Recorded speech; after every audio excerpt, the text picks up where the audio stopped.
Hey, YouTube family and GN subs, Happy New Year. It's Humberto Gray, attorney at law, and I'm just wishing you all the best. I hope we go into 2022 with a positive attitude, a positive outlook, right? I hope you can set good intentions, have a positive outlook for 2022, and you can bring in the year just right. For those of you who are new to the channel, what I do is three things. I bring good news, right? I break down complicated subject matter, make it very easy to digest. And number three, I explain real cases that I'm working on in my office, right?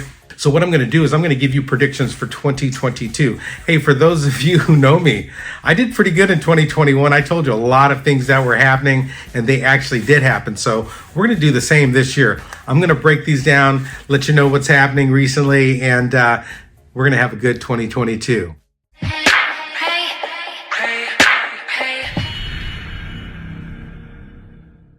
All right, first thing is you're going to ask, hey, Humberto, come on. How do you know what's going to happen? How do you know? How can you predict? Let me tell you, I got a lot of immigration law experience over the years, and I can see what's happening, right? In my practice, I can see exactly what's happening with policy. So yeah, I can tell you exactly what's going to go down. Here's what's going to go down. Last 10 years, we've had negative policies towards immigration. Substantial negative policies, right? Both for legal immigration and illegal immigration. And when that happens, it's like peaks and valleys, peaks and valleys, peaks and valleys. It goes up and down. So at this point, I think we're at a peak. I think we're going up. I think we're gonna have some good stuff that's going on. Here's some good stuff I can share with you already, okay? COVID has created substantial backlogs, both at State Department and USCIS. I can see policies already to alleviate this backlog, which is going to help us. It's going to be a positive thing, right?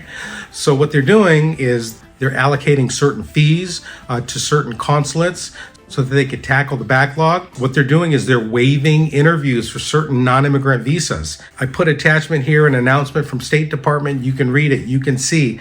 You go to your consulate, you inquire and see if your non-immigrant visa can be waived. You can get a new visa, send your passport to the consulate, they'll stamp the visa, send it back to you. They've been doing this last year, even for a lot of my e-investor clients in Toronto, for example. If you've had one previously issued, you're extending, you send your passport, they'll stamp it and send it right back. So we're seeing a waiver of a lot of non-immigrant visa interviews. That's good stuff.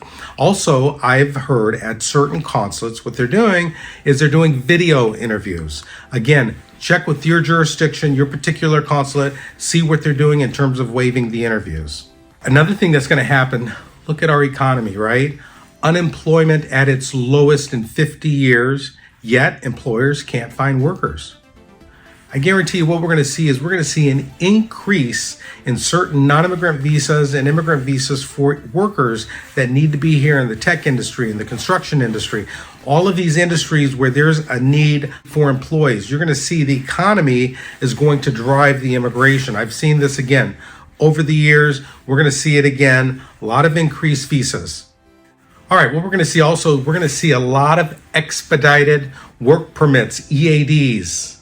Why? Because of the litigation last year, number one. And number two, again, because there's a need for essential workers. Again, I'm going to attach a USCIS policy here. It says basically, here's how you request expedite of your work permit. It's effective immediately as of December 31st, 2021. If you are a healthcare worker, you can request the expedite of your work permit. Do it, get it issued. It's great stuff. And I think they're going to expand it, right? They're going to expand it to essential workers. I can guarantee you it's going to happen. It's already happening. You are also going to see substantial litigation from AILA, the American Immigration Lawyers Association. Last year, boy, we saw some great decisions from AILA. AILA sued and the government caved, right? They're not doing things correctly. I have a marriage fraud video that I did right before the new year. Check it out. I'm telling you, great litigation, current cases from the district court and the BIA regarding immigration. Good stuff. You're going to see a lot of good litigation. I'm going to bring it to you. I'm going to bring it to you every week, let you know what's happening in real time. All right, finally, the Dreamers, DACA. You're going to get something this year. I mean, we got good litigation last year, but you're going to get something more this year. I can tell you it's happening. We need you here. You are the backbone of our country. You are what the Statue of Liberty stands for. Bring us your tired, your poor, your masses, breathing to be free. All you've done so far is great things in the U.S. I mean, the Dreamers, my clients that are DACA recipients, they're at Stanford, Harvard. They're working in the tech industry. They're doing really good things. So I think something's coming for you this year. Mark my word. I mean, we had a good last year too, right? Under the Trump administration, DACA went away for a while.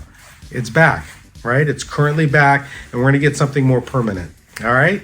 So, hey, welcome 2022. We're going to bring at you good stuff, updates all the time. We're going to bring you good news. Welcome back. Give me a thumbs up. Let's start 22 off the right way. We'll see you next week.